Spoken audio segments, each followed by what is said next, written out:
રોજ પૂરા રાણીપુરા જે ગામ છે માંડલ તાલુકાનું છે ત્યાં નર્મદાની સબ કેનાલ કહે છે માઇનોર કેનાલ, અને માઇનોર કેનાલ મળી ત્યાંથી પાણી આવતું નથી સિંચાઈ માટે.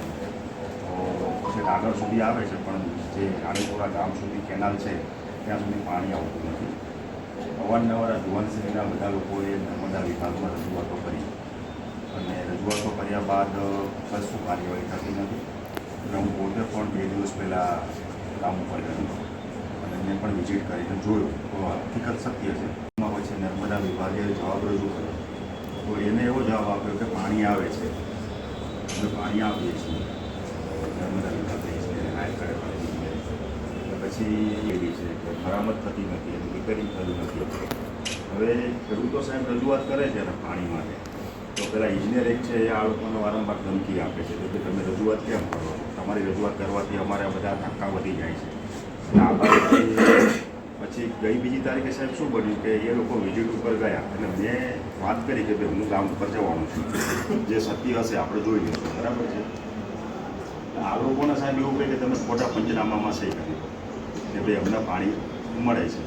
આ લોકોનું કહેવાનું એવું છે કે ભાઈ અમને પાણી મળતું હોય તો તમે સ્થળ ઉપર આવીને જોઈ લો. કેનાલ ત્યાં છે જ, અમે તે કેનાલ તો ઉપાડીને ઘરે લઈ જવા નથી. કેનાલ તો છે, જો આવતું હોય તો ત્યાં આપણે ફોટો પાડશું અને પ્રશ્ન અમારો પૂરો છે. અમે સાહેબ અહીંયા જે લેખિત રજૂઆત તમને સાહેબ આપીએ છીએ ને એમાં ફોટોગ્રાફ પણ આપીએ છીએ કે કન્ડિશન કેવી હાલત છે આ કેનાલની. હવે એ અધિકારી એવું કહે છે કે પાણી આવે છે, પાણી આપીએ છીએ.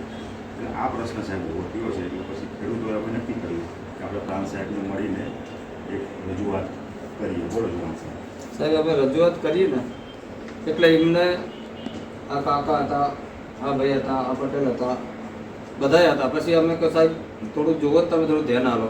જાતે મહેનત અમે કરીએ, અમે 1 મહિના લાગેલા કેનાલમાં, પણ પાણી આગળ જ્યાં જરૂર નહીં ત્યાં ઉભરી જાય કેનાલ, અને જ્યાં બાજુ રોડ વટીને જ્યાં જરૂર છે પાણીની ત્યાં પાણી પહોંચતું જ નહીં. અને આ સુધી નહીં પહોંચ્યું, સ્થળ ઉપર જોઈએ કાંઈ.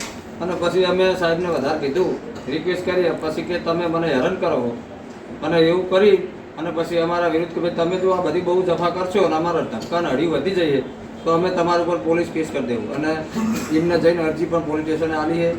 મને બોલાવવામાં આવ્યો કે ભાઈ તમે આવીને જમીન આપી દો. પણ સાહેબ શું ખેડૂતો રજૂઆત કરે તો અમારે રજૂઆત કરવા ક્યાં જવાનું? ખેડૂતો રજૂઆત તો અધિકારીને જ કરીએ તો એમને તો અમારા ઉપર અરજી પણ પોલીસ સ્ટેશને લખી નાખી. સાહેબ પોલીસ સ્ટેશન નંબર આલો, તમે જાણીએ. મગજ બહુ ચિત્ર છે એ સાહેબ.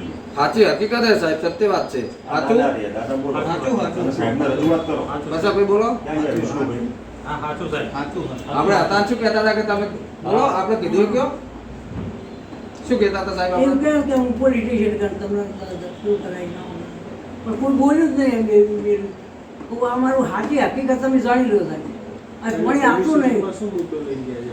અરે હેરાન કરો તમે સરકારી કામકાજમાં અમને રૂકાવટ કરો છે.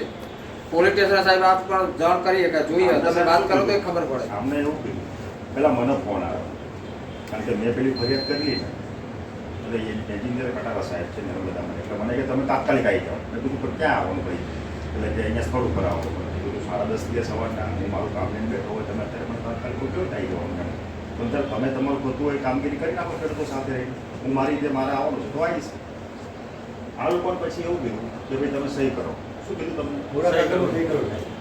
સહી કરો એટલે કે મારું કામ પતી જાય એમ, કે આ બધી તમે કરો છો રજૂઆત એટલે કે મારી ઉપર લોડ વધી જાય છે.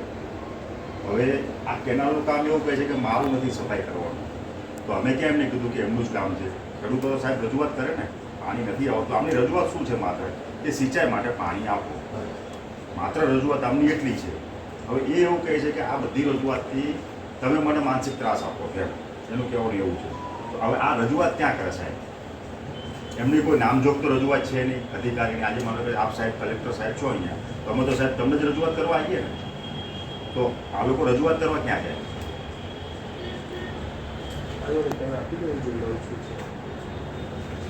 એટલે સાહેબ ખેડૂતોના હિતમાં આપ સાહેબ, કારણ કે આજે કોઈ પણ દલિતની રજૂઆત હોય એને કમસે કમ સાંભળો જોઈએ. આ તો શું પેલો કાગળ લઈને આવો થોડો સહી કરો, ચલો સહી કરો, સહી કરો. આ લોકો કે પાણીની અમે રજૂઆત કરી, પાણી આવતું નથી, સહી કેવી રીતે કરી? અને પાછું સાહેબ એવું કરું કે તમે અમે પોતાના પૈસે અમે અમારા પોતાના પૈસે અમે મોણો રાખીએ, શેવાળ કાઢીએ, તો અમને પાણી મળવું જોઈએ. તમે તો અહીં વધારે પાણી છોડાવો. અમે મેન કેનાલે ત્યાં પણ અમે પત્ર ને એવું બધું આડું કરીએ એમ કે ભાઈ તમે આ બધું કરો તો આ બધું કરશું. પાણી વચ્ચે આડું મૂક્યો તો અમે લાઇટનો ધોબલો આડો મૂકી અને પતરું આડું મૂકી કે પાણી વચ્ચે મેન કેનાલે.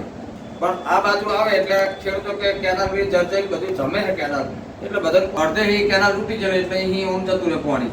અહીં ને એ તલાવમાં આવે પણ સાહેબ ખેડૂતોની જોડે જે કેનાલ જે ખેતરમાં વચ્ચે વચ્ચે કેનાલ પડેલી છે બધા પૂરો કરતો સાહેબ ખેતર હાલે એમ નહીં છે. કહીએ છીએ જે કઈ વાતો નહીં આપી હતો પણ જે ખેડૂતો હાજર હતા સ્થળ ઉપર જ્યારે સાહેબ આવ્યા ત્યારે જે લોકો હાજર હતા તો પોલીસ એનું શું નિવેદન લે ને આ તો ડાયરેક્ટ શું કહે આપણે તમે તમે જામીન આપી આપ સાહેબ અમે સાહેબ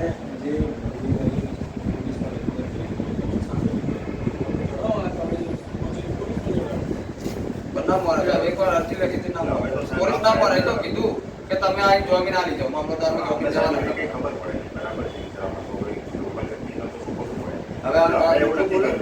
કીધું આપ સાહેબનું ધ્યાન દોરીએ કારણ કે આપ તો જિલ્લાના એટલે આપણા તાલુકાના બધા છો બરાબર તો આમ હકીકતની સાહેબ તમે ટ્રાય કરો અને ખરેખર હકીકત સાચી છે તો મોટી તમે સાહેબની મુલાકાત સ્થળ ઉપર રાણીપુરા મુલાકાત કરો કે ખરેખર પાણી આવે છે કે નહીં. અરે સાહેબ આ માણસો જાય છે અમે અમે કને કહેવાના એ તો આજે પકડો હાથ.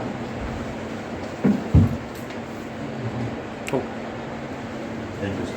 અમને સાહેબ પાણી મળ્યું કરી આવો બીજું સાહેબ જવાનું નહીં. અમારે પાણી જ જોઈએ અમારે સાહેબ આપણે